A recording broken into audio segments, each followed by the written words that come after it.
বিশ্বাস করেন আপনার ছেলে কিন্তু আমারে সুইয়া কইছে, সে আমারে ছাড়া আর কাউরে বিয়া করে নাই। আর এই ডাইনিরে তো সে চিনেই না।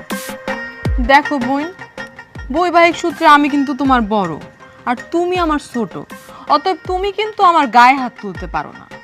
আমি যদি একবার তোমার গায়ে হাত তুলি সেটা কিন্তু ভালো দেখা যায় না। ফার্দার এইরকম চেষ্টা যেন আমি আর না দেখি।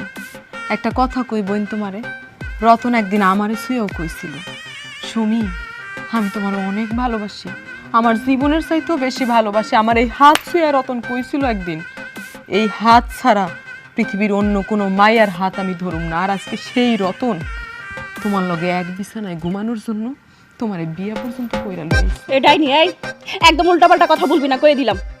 আমি তো উল্টাপাল্টা কথা কইতেছি না বোন, যেটা সত্য আমি এটাই কইতেছি। একটা কথা কান খুইলা শুইনা রাখো, রতন আমারে মাইরা নিতেছে না তো কি হইছে? আমি তো এত সহজে আমার অধিকার আদায় করা ছাড়ুম না। আর আমিও দেখালুম তুই কেমনে তোর অধিকার আদায় করিস। এই ঘরে হয়তো আমি থাকবো, নাহলে তুই থাকবি। আর আম্মা, আপনি দেখতেছেন না আপনি এমনি দাঁড়ায় আছেন কেন? এইটার একটা সমাধান বাইর করেন। এই ছোট, কিভাবে বড়দের সাথে কথা কইতে হয় সেটাও জানো না? এইভাবে গলা উঁচু করে কেউ শাশুড়ি আম্মার সাথে কথা কয়? তুমি তো বউ আর যোগ্যই না, পিয়াদব মাইয়া। ওরে বাবা রে, তার কাছ থেকে আমার আদব শিখতে হইব। আসছে আমার আদব বলি, যে কিনা আরেকজনের জামাইরে নিজের জামাই দাবি করতেছে। না তো, আমি তো আরেকজনের জামাইরে নিজের জামাই দাবি করতেছি না। আমি যথেষ্ট প্রমাণ দেখাইছি, যথেষ্ট দলিলও দেখাইছি। তাইলে কি হইলো? তুমি হইতে পারো রতনের বিয়ে করা বউ, কিন্তু আমিও তো রতনের বিয়ে করা বড় বউ। শোনো, তোমার বিয়েটা হয়তো একটু আয়োজন করে হয়েছে, আমার বিয়েটা নাইলে একটু গোপনে হয়েছে, প্রাইভেসি মেনটেন করছি আমরা। তফাৎ তো এইটুকুই।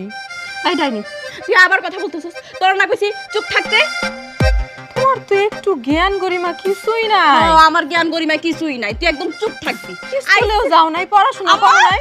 আম্মা, আরে আম্মা কই যাইতেছেন? আমি এরকম বেয়াদব জীবনও দেখি নাই। ঝামেলা রতনের ঝামেলা দেখাস, মেরে ফেলাম। আর করবি, আর করবি, আর করবি, আর করবি।